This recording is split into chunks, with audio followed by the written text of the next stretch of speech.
उल्लेख किया गया है।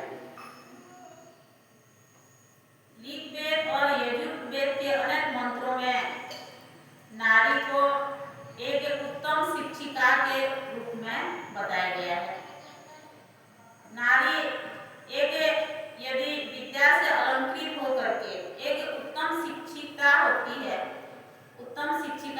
है तो वह घर परिवार राष्ट्र समाज अनेक संस्थाओं का वह निर्माण करती है और वह सफलता की ऊंचाइयों पर पहुंचा सकती है।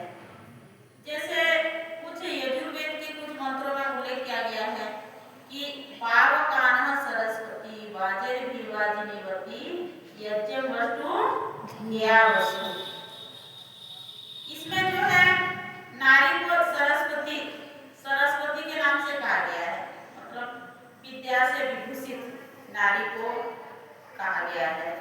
वह नारी जो है विद्या से विभूषित है, विद्या से अलंकृत है और वह उत्तम शिक्षिका है और वह वह हम सबको पवित्र करने वाली है और वह अपने ज्ञान रूपी यज्ञ से गृहस्थ तथा अन्य स्थलों में वह उत्तम संचालन करने वाली होती है। इसी प्रकार पुनः दूसरे मंत्र में भी और कहा जाता है कि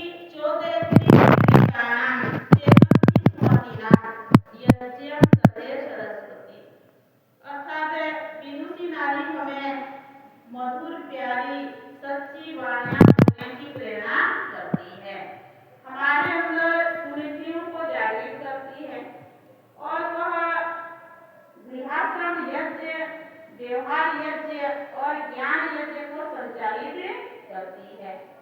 और आगे कहा महो अन्न सरस्वती प्रचेतयति केतुना धियो विश्वा विराजति, अर्थात हे विदुषी नारी, ज्ञान विज्ञान की शिक्षा से हमारे मध्य ज्ञान के उमड़ते प्रवाह को ले आती है।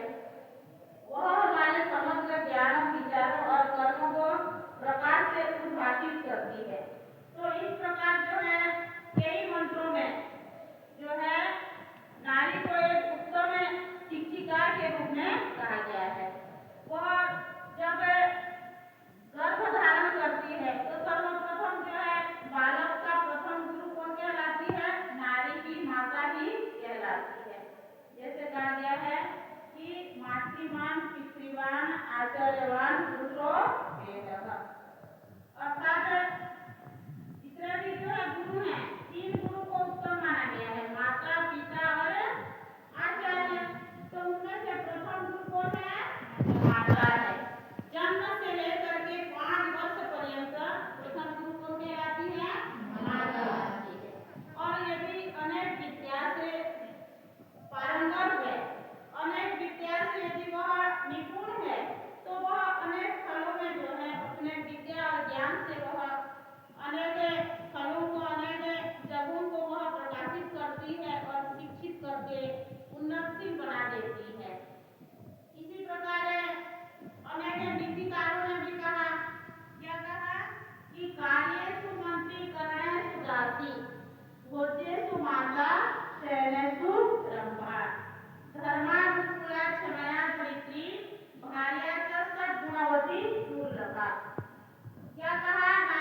नारी को जो है परमपिता परमात्मा ने किस किस गुणों से अलंकृत किया है, तो उसको हम समझेंगे, जानेंगे, तभी हमारी जो है ज्ञान रूपी चक्षु खुलेगी और हम जो है लोगों को भी जागरूक करेंगे।